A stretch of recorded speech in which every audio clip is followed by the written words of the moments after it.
Good to see you. What's going on? Been talking. Nice to meet you. Sure, likewise. Adam, we doing this podcast? Let's do it, man. We're doing it in the Lamborghini podcast. Good old Australia. Tell me, Tai, in this space right now, do you think anyone can be an entrepreneur? If you have a high risk tolerance, you are built to be an entrepreneur.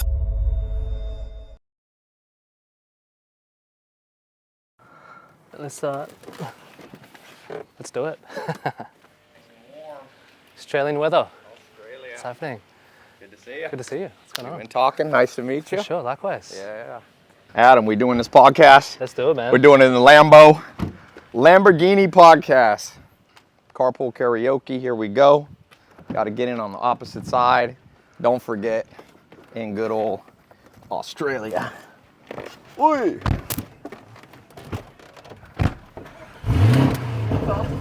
Yeah. Eating. Yeah, let's do it, man. So, tell me, Tai, Yeah. what's in this space right now? Do you think anyone can be an entrepreneur? Do you think it's something that people can just pick up? Because I feel like, for me, I've sold millions online, and I think there's a lot of people trying to be online. There's a lot of people trying to be Yes. an online business. What do you think, man? Do you think anyone can be an entrepreneur online today?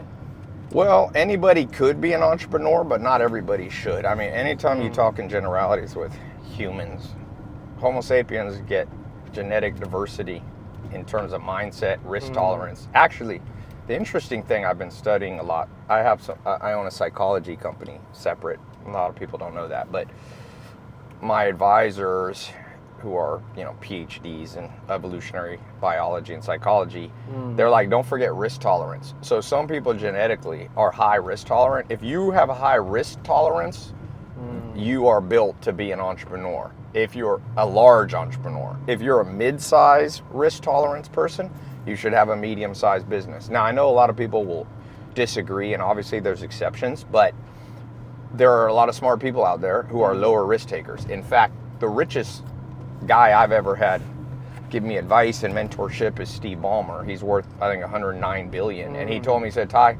I wasn't quite the risk taker that Paul Allen and Bill Gates. We all went to Harvard. He's like, I was scared to drop out and start Microsoft. So Bill Gates, who's obviously a higher risk taker than Ballmer, dropped out.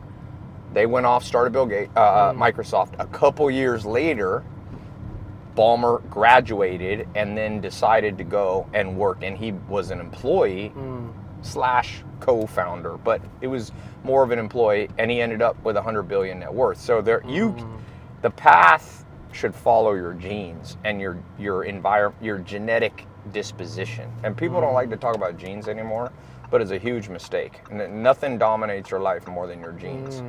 So that's my long answer. Not everybody should be an entrepreneur, because some people will have a heart attack because they have high anxiety and low risk tolerance. Yeah, that's right. And what do you think about, besides that, any other traits you think besides risk-taking and tolerance? Yeah, well, I mean, risk-taking knowing your own risk tolerance should be how you choose how big you get. Anybody could be a small entrepreneur and open a little, we're here in Bondi Beach, you could open a little lemonade stand, you know what I mean? But in terms of going out and doing a huge venture, now, once you know your risk tolerance, there are traits in your personality that create wealth. We know this. There's a lot of science on this. So if you use the Hexaco score, which is probably the most modern and updated, it's better than 16 personalities, Myers-Briggs, it's better than the Big Five. It's called Hexaco. So it divides human personality into about 25 subfacets. Some subfacets are correlated with wealth building, and some aren't. For example, wealth building is not correlated, let's say, with the attribute of one of the 25 would be, let's say, flexibility. Okay, there are people with low and high flexibility that become wealthy. There's not obvious correlation. The obvious correlation is on personality traits of conscientiousness, maybe extroversion. The jury's out on the science. Some scientists think extroversion, but massive amount of wealth, I would say, is correlated with introversion. Elon Musk's an introvert, Zuckerberg's an introvert, Bill Gates an introvert, Larry Ellison's an introvert. So I mean, the Forbes list, but moderate levels of wealth, like making $200,000 to $500,000, extroverts seem to do a little better. They can, especially in a corporate setting. But conscientiousness, so those 4 subfacets, they're grouped together called conscientiousness, is Number one, and this is a big one, is diligence. So people that don't give up easily, that's correlated with wealth. And that's, once again, there's some genetic and some environmental. Some people just give up. They're just not. And why are you going to be an entrepreneur? I was reading the founder of ChatGPT, who I think will be the next Elon Musk, the next richest guy in the world. Somewhere I read he's raising $7 trillion. I wouldn't have believed it, but I heard Mark Zuckerberg confirm it. So I don't know what the hell that's about. Nobody's ever even raised $1 trillion. But the founder of ChatGPT said, you know, he became wealthy by putting out 10,000 fires in 10 years. Wow. In 10 years.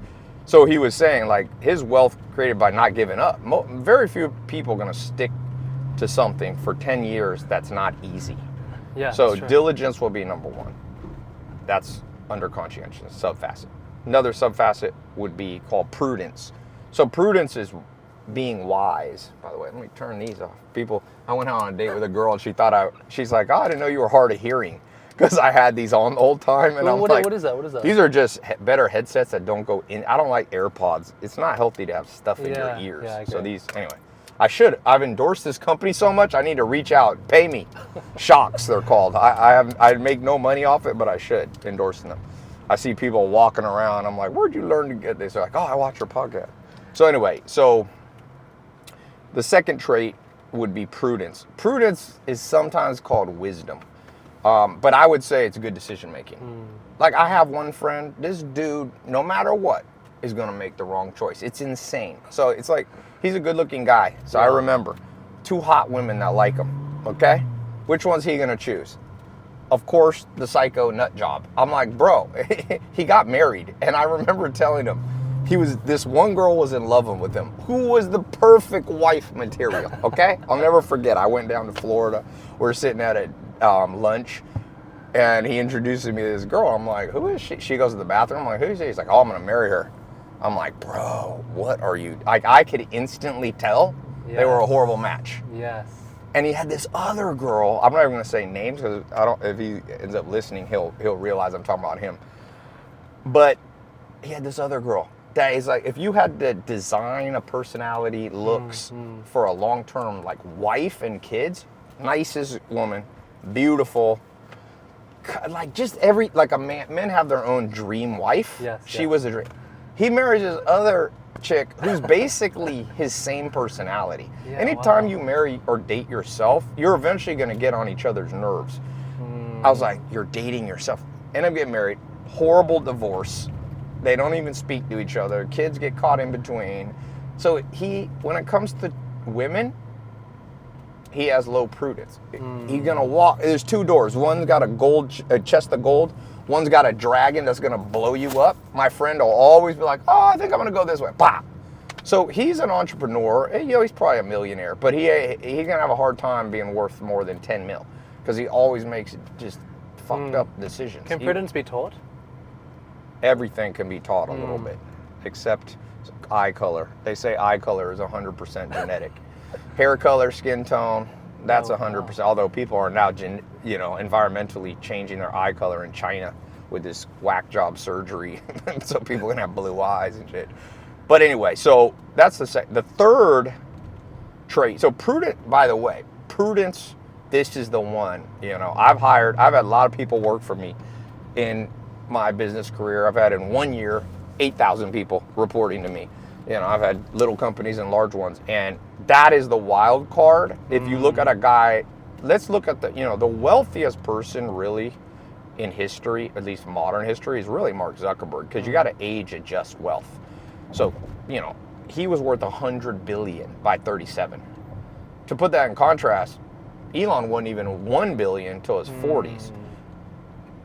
Buffett was a billionaire in his 50s. So Zuckerberg should be studied more. I don't know why. Maybe because he kind of acts weird that people don't study. In your opinion, then, what do you think is the difference between Mark Zuckerberg and Elon Musk? As I said, Zuckerberg's prudent. More prudent, yeah, I got you. What mistake has Zuckerberg made, at least up to his first $100 billion? I remember I wrote him a letter. I don't know why I did an email.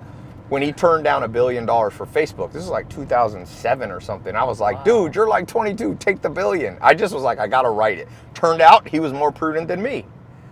He held on to it. Then when Instagram came up, he's like, I'll pay $1 billion in 2012. Nobody had ever paid $1 billion for an app. Apps were only a couple years old. Oh, people laughing at him. Guess who laughed? I mean, Instagram's probably worth conservatively 1 to 400 billion, and he paid $1 billion for it. That's a good return on investment. That was better than Bitcoin, okay? Unless you bought Bitcoin in 2014 or 13. Then he buys WhatsApp for 17 billion. People again laugh at him. Well, guess who owns the biggest telecommunications company in the world? Like 1.5 billion daily actives. WhatsApp. Yeah. Wow. So I would say, you know, he made, and Bill Gates made, now I could argue against myself. Bill Gates is wealthier, but not as young as Zuckerberg. And if Bill Gates, people don't understand, because people hate, my mom thinks Bill Gates is the Antichrist for some reason. A lot of people don't like Bill Gates. I don't know why, but what maybe it's because of the whole, whole pandemic. But another topic. Yeah, conspiracy theories. My mom likes all conspiracy theories. I could just make one up. One day you meet my mom, I'll be like, Mom, did you know the green in Lamborghini comes from chameleon skins and child labor in Indonesia? My mom will be like, I knew it. It's all funded by Bill Gates. Fuck Lamborghini. Yeah. But Bill Gates, if he hadn't given, he owned 56% of Microsoft. He gave it to charity. Wow. Microsoft's worth $2.7 trillion. He's $1 trillion man. Like, he smokes everybody. But Bill Gates made very few mistakes. He started at age 12 messing with personal computers. That was a good choice at 12. I don't know what I was doing. I mean, he's a lot older than me. He was born in 1949 or 52 or something. But he was in the 60s seeing that computers was the way of the future. Now, Steve Jobs was a genius, but not as prudent. You read stuff about Steve Jobs, like he decided to eat bananas for 1 year as a fruitarian, you know, and then you end up dying. Now, nobody knows what his cancer technically was from, but I think he died of pancreatic cancer. It can't be great to be eating 600 bananas a week. Sugar, you know. So this prudent thing is the wild card. You know, if I could have a magic wand over myself, it'd be to be more prudent, because I'm pretty diligent. Now, the other one is organized. Wealthy people aren't sloppy, and there's a lot. This is a very common one with newbie entrepreneurs. I think people watch too much Wolf of Wall Street kind of movies. I like Jordan Belfort, no offense, he's a friend of mine, but it's not even that movie. I would say they watch too much these kind of Greed is Good, Gordon Gekko, Wall Street movies, and you see this like crazy entrepreneur that's just like erratic, and he becomes a billionaire. Bullshit. All of them are like OCD, organized people that like, okay, I wear my white, you know, Zuckerberg wears the same shirt every day. He bought like 100 of the same shirt. He's like, I don't want to have to think about clothing when I'm thinking about Facebook. So he just has like 100 organized same t-shirts. That's like they're almost OCD.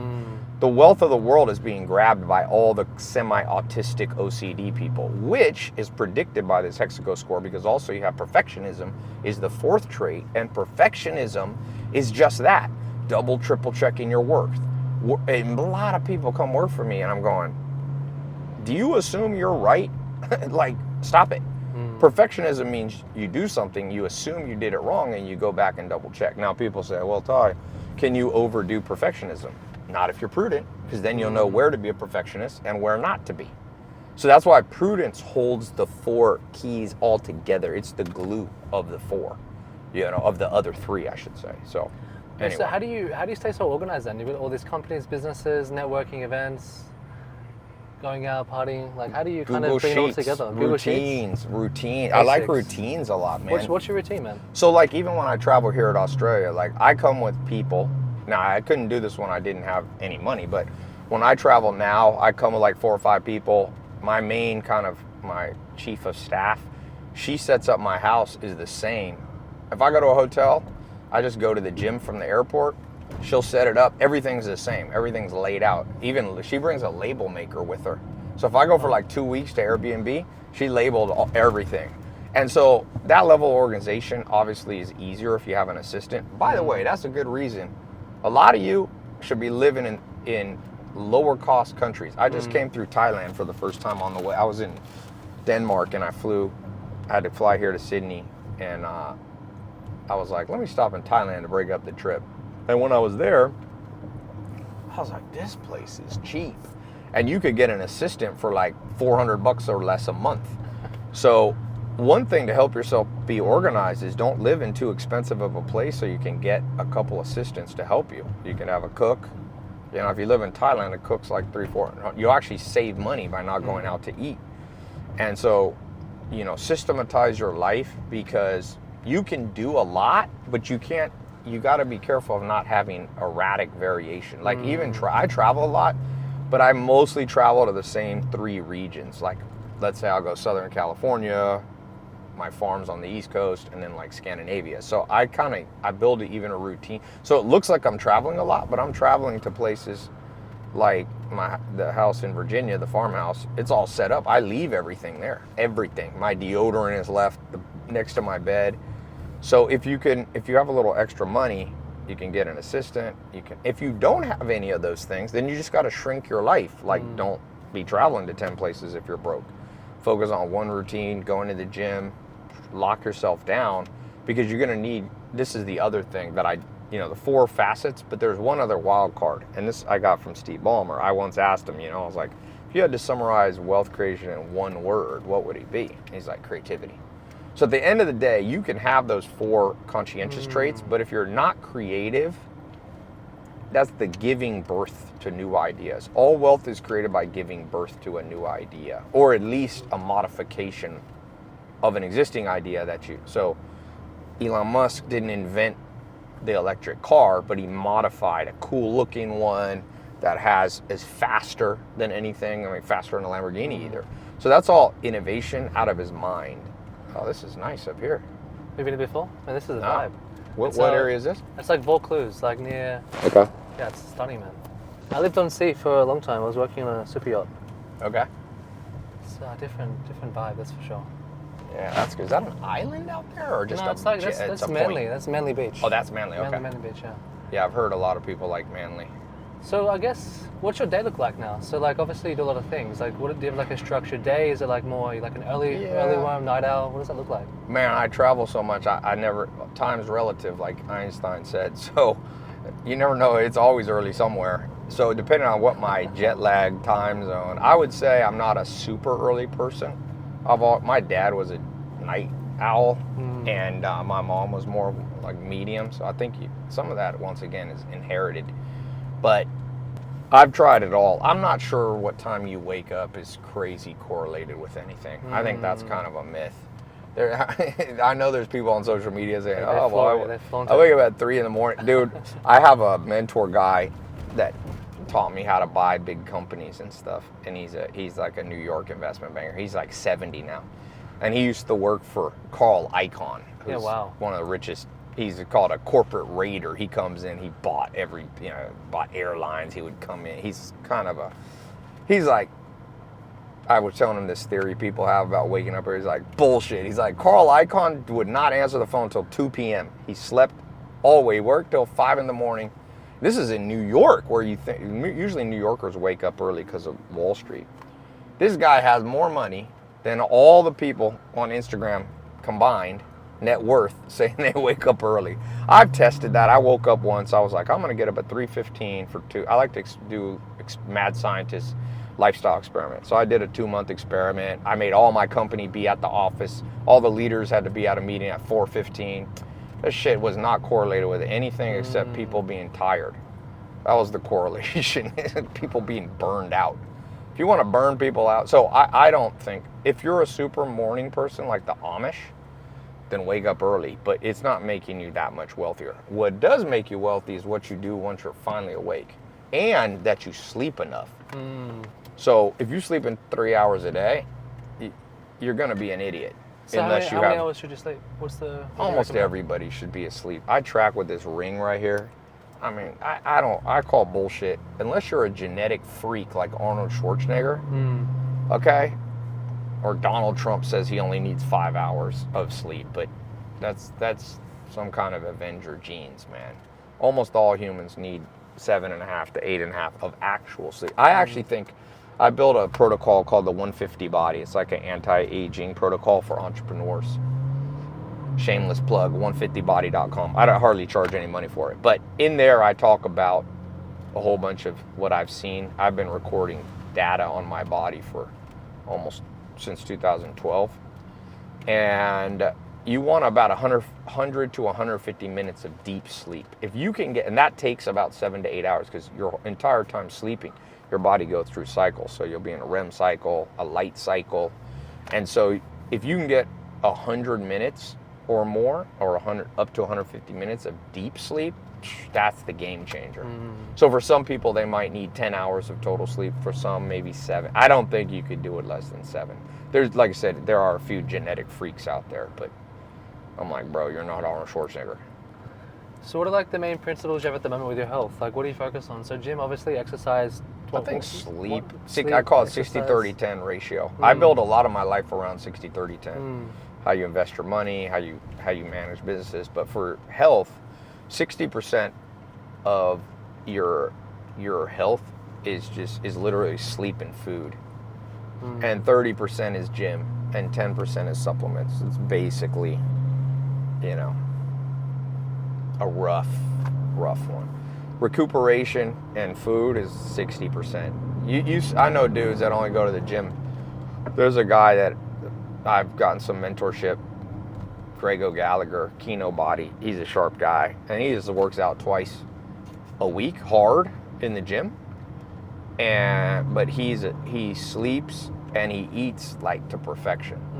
And he's got that some program called Greek God or whatever it's called. So I think that those are underplayed.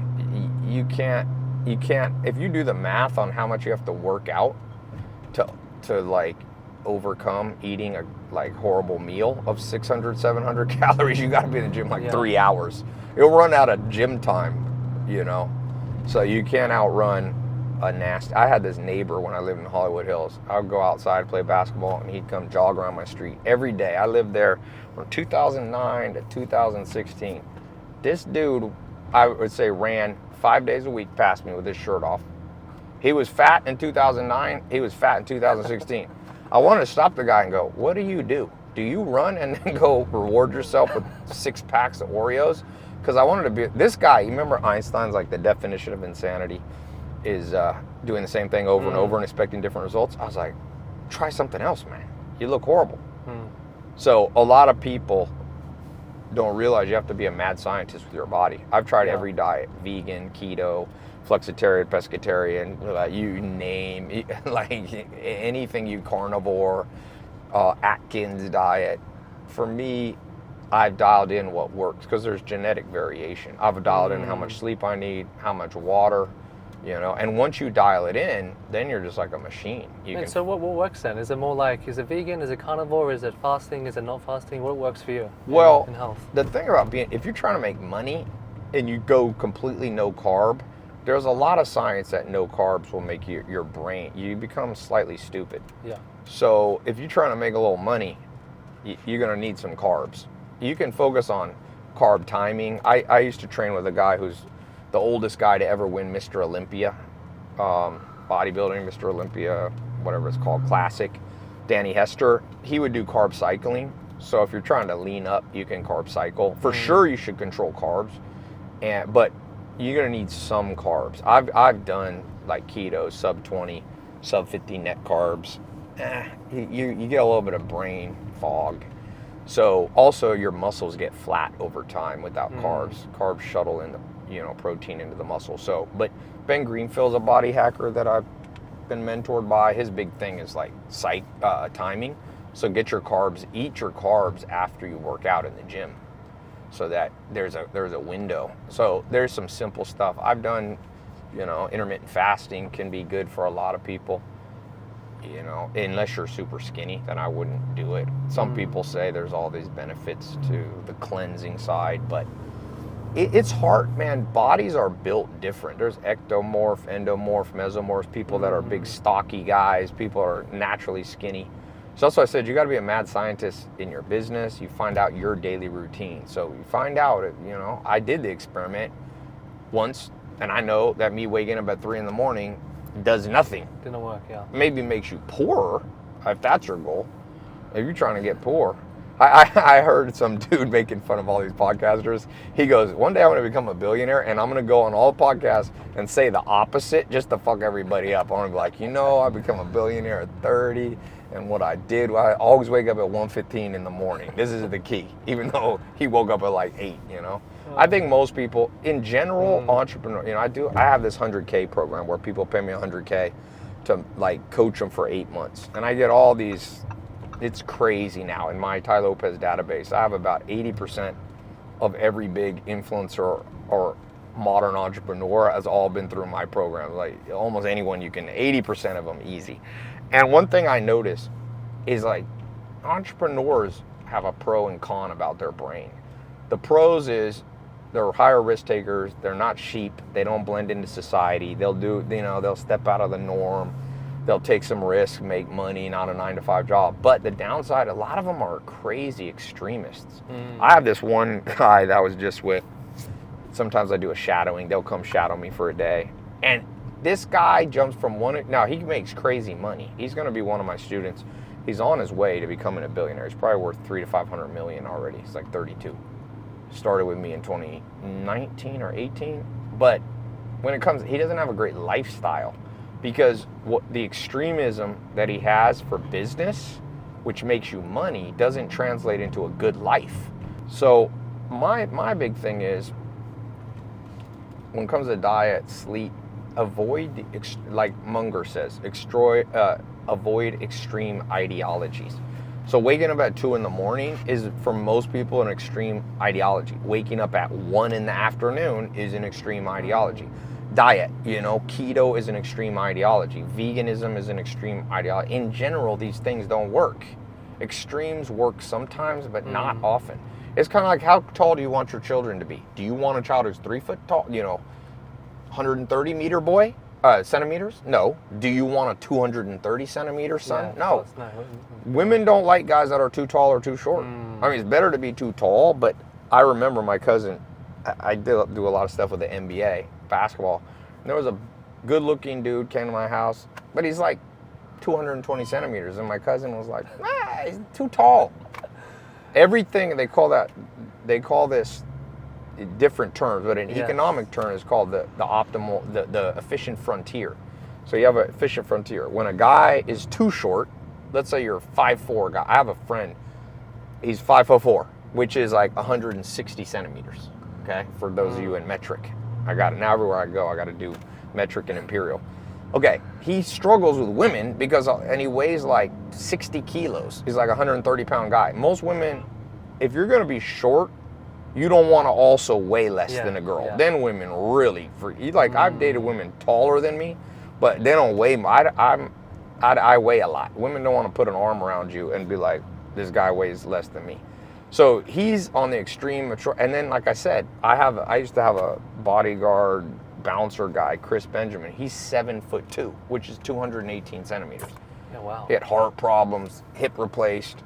You're gonna struggle with women because sometimes women are like, this guy. So everything in your life, when you're dialing in wealth creation, even wealth creation, a lot of people want to be richer than they should. A lot of guys I ask them, it's like, how much money you want to have? I want to be worth 100 million. Okay. Why? I can tell you're a bullshitter. How'd you come up? So you're telling me you wouldn't be happy with 99 million? No, 99's good, Ty. Okay. What about 98? So I'm like, you're just arbitrary. I'm a big fan of minimal goals. So I got this from the basketball coach who coached Michael Jordan. His name's Dean Smith from UNC. He's dead now. One of the greatest coaches. He said, I've heard people tell you when you set goals, you should shoot for the stars because if you miss, you'll at least make it to the moon. He's like, I don't agree with that. He's like, set a minimum goal, hit it. So a lot of people, I built this quiz. In fact, something you all should take, everybody follow it. Should go to 12types.com, like personality types. And I built a quiz with some scientists. If you click on the 4 motivations on the top nav bar, it's a free quiz, 12types.com. I can't believe I'm the first person to build this, but it shows your core motivations, the 4 M's. So material things, mating, movement, freedom, mastery, status. So humans are driven, once you know your 4, if you're driven by material things, which I would say 25% of entrepreneurs are. Then you can go and be like, oh, I want to be the richest man in the world. Or if you're driven by mastery status, so you want to say you're on the Forbes list. But if you're driven by movement, freedom in life, then you want to make the least amount of money and then go like Tim Ferriss, go 4-hour work week it. So know thyself. If your mating is your goal, like family, then don't be working so hard because you won't have time for your kids. You'll be like, you don't want to be that story where you're the dad or the mom and never had time for their kids. So know thyself. I think at least half of people that want to be ultra wealthy are making the mistake of their lifetime. And my first mentor, Joel Salatin, was a farmer, and he said, Tai, the worst thing in life is to grow old and realize you got good at the wrong thing. There's lots of rich people like that. I know a guy, one of the top real estate, he made $2 billion in a REIT roll-up. If you do a REIT roll-up, you made a lot of money. It's a way to kind of exit real estate cash-free, tax-free in America, or semi-tax-free. Made a couple of billion. He's got no family. He's got no kids. He's kind of a lonely dude. You know, he's in his 60s now. Sure, he made billions, but what's he got? You know, he's always dating some Eastern European gold digger girl around. I'm like, bro, what? I never said this to him because he would get offended. He's got a lot of pride, but I learned from him what not to do. Like Abraham Lincoln said, you learn from everybody, even though sometimes it's what not to do. He has all the things that everybody wants, $1 billion, but he doesn't have the life. That's why for me, people are always like, Tai, what's your net worth? I'm like, well, it used to say online I remember when Mr. Beast wanted to meet me. He came up to visit me in New York. He's like, I want to meet you. I've been learning from you. You're my inspiration. He tweeted to me. And so he came up and he's like, Tai, is your net worth really $5 million? And I was like, I hope it always says that online. For a man, listen to me, men, is a jungle out here. You don't ever want your net worth online to be more than 5 million. So if you know how to do SEO, de-optimize that shit down, because 5 million is enough that people will respect you, but you won't be a target.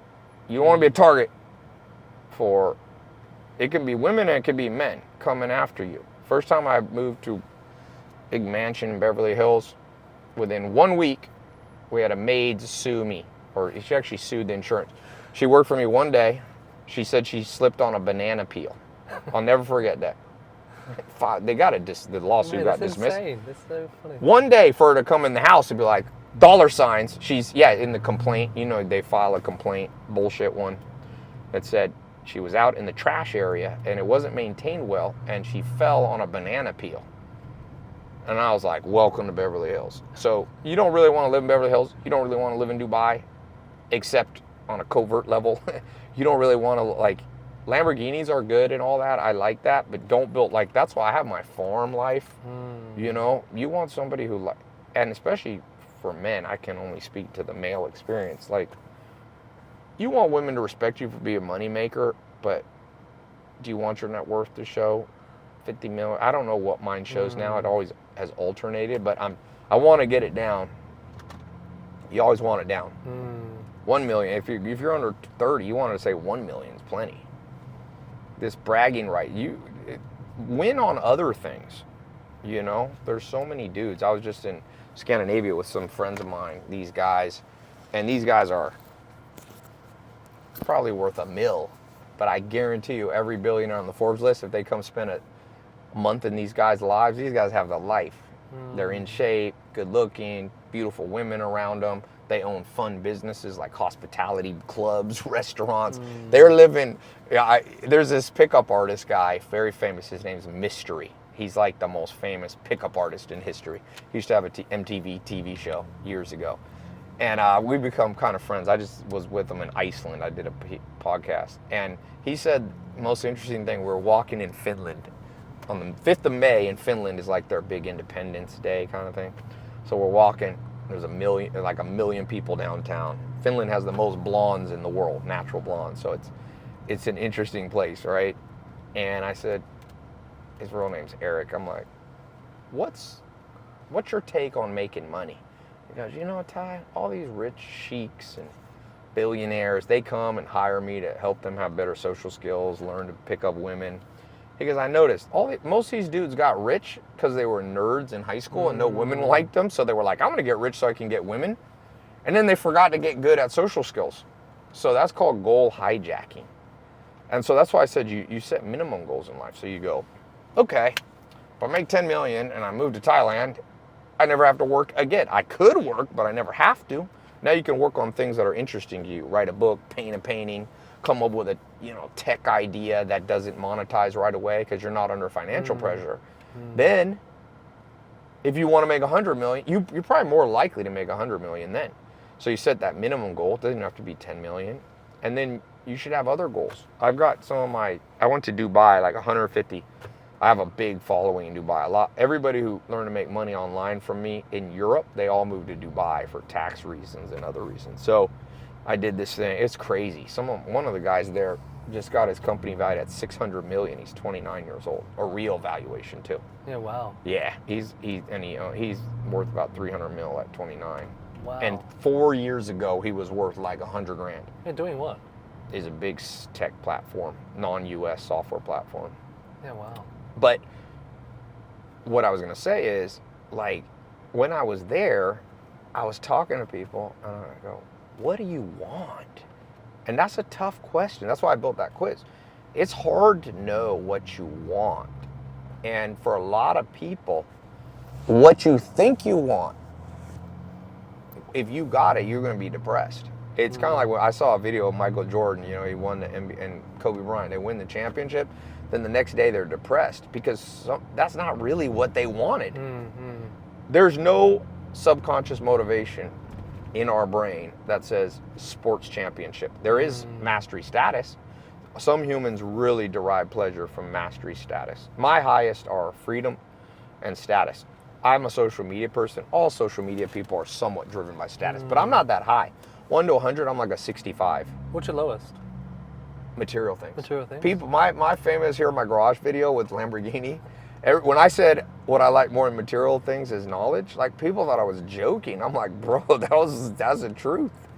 Like intellectual conversation, books, thinking, chess, I'm more motivated by mating, movement, freedom, and mastery status. If I had a choice to be a billionaire, that's why I don't like Dubai that much. Yeah, it's a super materialistic place. Yeah. Like I like some materialistic stuff, but like, bro, there's people there buying license plates for $6 million so they can have the license plates won.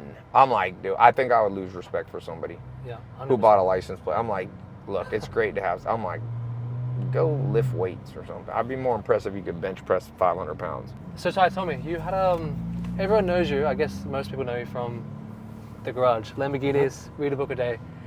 Like, although, ironically, those are not my most watched videos. Interesting. My crypto one smoked that one. Yeah, wow. It just got YouTube took it down. So what was that your first break like in business, or did you have something before that? No. Man, I started as a teenager. No. I was a decade before that. Like, yeah, people, it's just, I've not always been focused on like being super. My dad once told me, I didn't grow up much with my dad. He went to prison when I was a little kid, but he's given me like 3 pieces of advice I remember. One was, hey Tai, it's better to be a big fish in a small pond. So for a while I lived in Raleigh, North Carolina. It was a smaller pond, and I became like super well known there.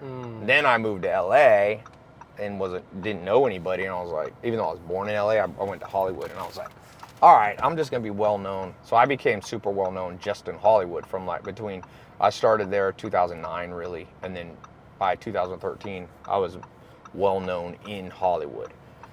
I didn't really go global till like 2014. I did a TEDx talk that went viral called Law of 33%, Why I Write a Book a Day. So yeah, that's So was that like the peak for you when that took you to like a whole new level in no, social then media? Here in My Garage, there's been a lot of peaks. If you look at my YouTube, I'm at billions of minutes watched, but the spikes are surprising. The spikes are not all from Here in My Garage at all. Like I said, a crypto video in 2016. So I've had different stuff, go viral. Going viral is a formula. It's not if you know how to do it, it's not a luck event, So Snapchat, I try to catch new trends. Snap was a big one. I was one of the first people really using Snap. I remember my Snap story I remember getting 18 million views on my first snap one time. It was crazy, dude. I was at the Super Bowl. They used to highlight it, snap. I've gotten 18 million just my first post. Wow. It was Man, that's crazy. insane. Yeah. So Snap was a big thing. That was more undercover because it's Snap stories. I was one of the first people to have 1 million on Snap. I remember like Kardashians. I think Kylie had 10 million and I had 1 million. I was like, that's not a bad ratio. So she was the most followed. But so yeah, I just try to catch trends. I've done lots of stuff. I'm more of a mad scientist than, I'm not that motivated. Some people, like a friend of mine, Grant Cardone, you know, he's super motivated by money. And like he likes to, he's more money motivated, which is fine. Like I said, a lot of this is genetic. Probably status too. He likes to be, I heard him once say it. I spoke at his 30,000 person event once in Miami. The 10X? 10X, yeah. Nice, I spoke there, yeah. And I heard him say, like, I want to be the most well-known person in the world. See, I have been the most Googled person in the world. So I can tell you, that's not a great thing. I was like, I've actually, I de-optimized my growth at one point. In 2016, I remember December 2016, I was the fastest growing Instagram in the world. I was growing 1 mil a month. Wow. Not like spam. I was doing all these giveaways and I was just like really focused on Instagram. I remember I was getting 30,000 followers a day. And then after a couple months, I was like, I don't like how this goes, man. You get so many whack jobs. I've had people go to prison, stalkers breaking into my house. I had full armed security for years, 25,000 a month. I had a Navy SEAL. He was actually a South African Navy SEAL. I had all that. And I went and flew up and got 2 from Germany, attacked German Shepherd dogs. This guy still broke into my house. Hey, what? Yeah, I had crazy stuff. Insane. So I learned, like, you have to, you know, I see other people out there, Tate and all these people, and, you know, everybody wants that piece of being famous. Yeah. Now, I was never famous like, you know, Justin Bieber, but I always say on a 1 to 10 scale of being well known, you want to be a 7, maybe an 8. So I always say a 7 means anywhere you travel in the world, at least once a week, somebody recognizes you. Okay? An 8, no matter where you go in the world, every day somebody recognizes you. Okay? A 9, everywhere you go, at least once an hour, somebody recognizes you off the street. And a 10, every minute. That's like Donald Trump. He's a 10. Okay? He can't go anywhere. Kanye West or something. I've been a 9. And I didn't like being a 9. You got to post your Snapchat the next day or your Insta story or the next week. So it's just, you get security problems. I read, now Zuckerberg is a 10. You know, he's one of the most famous billionaires. If you look in the public filing of Meta, they spent $32 million last year on his personal security. What kind of weird shit is happening that you're spending $32 million? That means you're getting kidnapping. He's getting kidnapping threats against his children and stuff like that. So I'm not such a fan. But is that everywhere though? Like, is that any country you go to? Like, if you go to Norway, anywhere, Australia, wow. I'm still like, because I've gotten enough views. One time my Google reps, I used to be like #2 YouTube advertiser in the world. So Google would fly 2 people down every month to spend time, just like I was one of their big accounts. And they're like, Tai, we did a study at Google, and 65% of American men at 30 or above, if we show your picture, they'll be like Tai Lopez. So that was in like 2017 or 18. So if you notice, the last couple of years, I took a break. I took like 3 years off. I was posting like once a month on Insta. Now I'm more active, but I needed that break because it's kind of a weird, I see some of my students are really well known now. And I'm like, I was just with one of them in Dubai, and I can see it starts to affect your psyche. So you really want to be a 7 or an 8. Now, I'm still an 8. Like, I go to Thailand, people stop me. I can't really, Scandinavia for sure. I have a big following in Scandinavia, small place. Oh, wow. Big cities, you get a little bit more. LA. What about Australia? If you walked down Bondi Beach, would you get... Yeah. Yeah? Wow. Oh, yeah, I have a big following in Australia, too. Yeah, wow. But like I said, it definitely, if you push it less, over the years, you'll get less recognized. Yeah. I mean, the first time I went to Scandinavia, I remember I was like, I'll be at this place and anybody want to come meet me? And 500 people showed up in like an hour. That was what. So I don't like. it's I don't insane, like. I don't man. like that It's much insane, though. wow. It sounds. It's cool for like a month, but eventually, and it also depends who you're famous with. By the way, it's better to be if you're like Justin Bieber, and you're a single dude, and 500 hot women show up. That's more interesting. But even then, those guys. One of my ex-girlfriends ended up dating Justin Bieber after she dated me, and she should tell me stories. It's like, it's not that good. Those guys get burnt out. You get burnt out. It sounds cool. It's like but they suffer the same problems where you never know if somebody likes you because you're famous or because they're trying to make money off you, So that's why I said avoid extremes. Be a 7. That's a good, or do what my dad said, be a big fish in a small pond. Pick a small, like Sydney's, it's not a small pond, but it's relatively, how many people live in Sydney? Couple mil? Couple mil, yeah. Yeah, that's like a small, that's a medium-sized pond. Be a big fish in just Sydney. My peak happiness, I've looked back, was 2013 when nobody knew me outside of a little bit, but most of it was Southern California. That was a great place. I'd go out, I could get in any club, I did all these house parties all the time. So I was, well known. But now LA is not a small pond, but it's not global. Global's a whole nother level. There's 8 billion people. LA has 12 to 18 million, depending if you count San Diego. So I remember 2013 waking up and be like, this is great. I wasn't making crazy money, but I was making 7 figures. And, at a cool house. It wasn't a mansion, but it was like 5,000 square. That's like 500 square meter, 5,000 square foot home in the Hollywood Hills.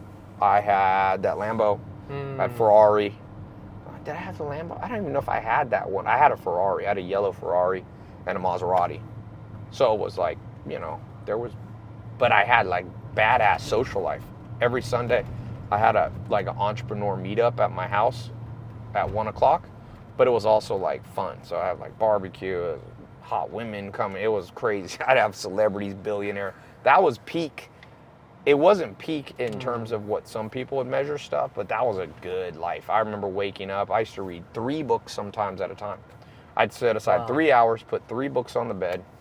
People used to say they thought when I read a book a day, I was lying. I was like, no, man, I was probably reading, on average 1.5 a day. And I'd just read. It's like taking ayahuasca. It's like a mind expansion. Hey, how do you retain everything? Do you retain everything? So I said it's like a rush. It's like especially if you're reading the right books. You're like reading like Richard Dawkins' intellectual science book.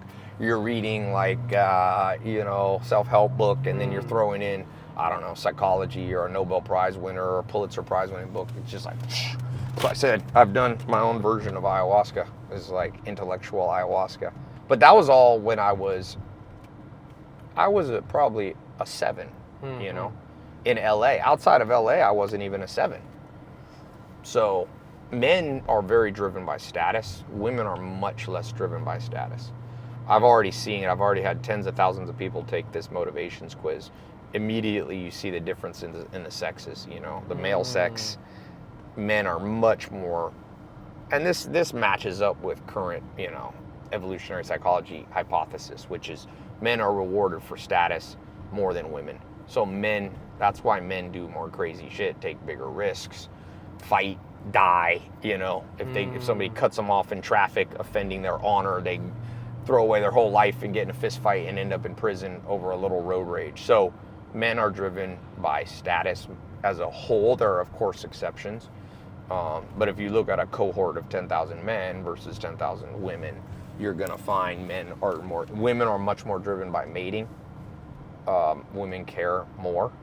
Men have more psychopath gene. If you look there's a quiz called the Levison psychopathy test, which assesses your likelihood of psychopathy, being a psychopath. Men, crazy how much more men score medium or high on Levison. I've seen some women score high on psychopathy, but it's like 5x the men. So that's why I said you really have to dial in a personalized assessment of who you are. That's why the first piece of self-help advice was the Oracle of Delphi in Greece thousands of years ago, which said know thyself. It's still written on the wall. Know thyself. And now with modern science, you can get into the genetic. I think you should study your ancestors too. I've always liked that about Chinese Buddhism, you know, or Taoism. They study their ancestors. Modern Western world, we forget. We think we're this, you know, snowflake. I'm like, fuck that. You need to study your ancestors. And obviously, you know, you're 50% related to your parents, 25 to each of your grandparents, you know, 12 and a half to your great grandparents. But you're this amalgamation, and so you can find clues. In my family, one side of my side is very high risk taker. My dad's side, he's high dopamine driven excitement. My dad's dad was a sailor, like has crazy stories traveling around the world. My dad was a high dopamine guy. He's from Harlem. He lived like a dangerous life and all the high risk taker, you know, ended up in prison, all this drug related stuff, took big risks. My mom's side is the exact opposite. There's the intellectual side. So not risk takers, not really entrepreneurs, professors. My grandpa was a professor at Yale. And so when I look at myself, I'm kind of an amalgamation. And I don't know why nobody told me that at 12. Like, hey, high likelihood you're going to be this amalgamation. So we've forgotten genetics because people are so worried about racism, even though good genetics has nothing to do with racism. It's not. Race is less important than who your parents and grandparents are, whether you're black or white, or there's wide variety among genetic in a race. But look at your family tree is what you have to study. Do you think, like, with your success, do you think growing up like Amish, like living on the farm, that really attributed a lot to your success now? Yeah, but I only lived with Amish after I was like 20, and I lived there for 2.5 years. I grew up. I was born in Long Beach, California, which is kind of like the ghetto. If you know, outside of Terminal Island. My dad was on an island prison called Terminal Island. So I was born in Long Beach and grew up in Southern California until I was 12. Then I moved to the South, North Carolina. Then I started going on a farm when I graduated high school. So farm definitely helped form me because farmers are high conscientious. Like if you don't build a fence right, the cows get out. That helps. I really think, man, if you have kids, try to not raise them 100% in the city, for the love of God. You get no common sense training in the city. It's pretty insane. Like, so common sense comes from being in natural systems versus being in man-made systems like big cities. There's a guy he's trying to figure out what kind of car you have. He looks. No, cool, Tai. Well, man, thanks for today, brother. I really appreciate you coming. Appreciate you. Yeah, I hope it was good. Being here, man. Yeah, for sure. This was a good one. You're a good interviewer. Thanks, man. You have to do you have a podcast that you're pushing? I'm just getting lots of people on at the moment. Like I've had Andy Elliott on. I've had the founder of Reebok. I had Nice. Getting Brad Lee on. I had dinner with Jordan Belfort. Like, were they here or were you in the U.S.? Everything was here. Sorry, everything was in like virtual. Oh, it's all Zoom. All Zoom, yeah. But I'm planning to. You got to get them in person, man. 100%. You got to make your rounds. 100%. You need your travel rotation. Yeah. You like making money, so the U.S. is not the best place to live for lifestyle unless you live on a farm. U.S. has great farmland, but America's a great place, the best place to make money in general, although there's some exceptions to that. America's, you know, consumers will buy stuff in the U.S. The U.S. market's good for. Australia's actually pretty good. I've had good success in the U.S. In Australia, always. It's just a smaller market. You got 25 million people here, so you know, you got 25 million in Southern California. It's crazy. Man, it's insane, isn't it? I live in Brazil as well. Oh yeah? For the year. My partner's Brazilian, so we have a family there, and mate, the population there is insane. Yeah. It's insane. Like Yeah, Australia's Brazil so small, is- man. You gotta see, if you live in Sao Paulo, it takes you like Yes. at least 2 hours, man, to go get some petrol. At least 2 hours to go to get something from the shop. Sao It's Paulo, I'm gonna insane. tell you this: go out. That's the place where you want to wake up early, because Brazilians don't wake up early. If you go, I went to the airport once at like 4 in the morning. You're like, get to the airport. It's the best time, and nobody awake at 3 and 4.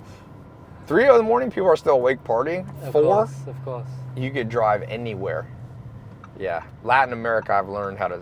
I lived in Puerto Rico. I've lived a lot of places. Latin Americans, don't ever go to the Puerto Rico airport at like 6 p.m.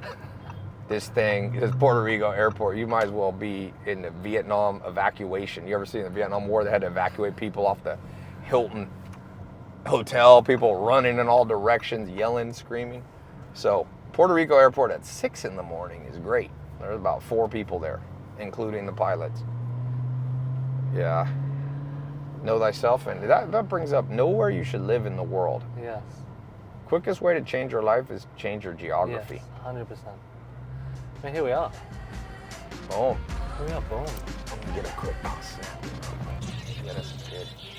When's the podcast gonna be out, Adam? I call Adam Mick because it's easier to. I got different Adams I know.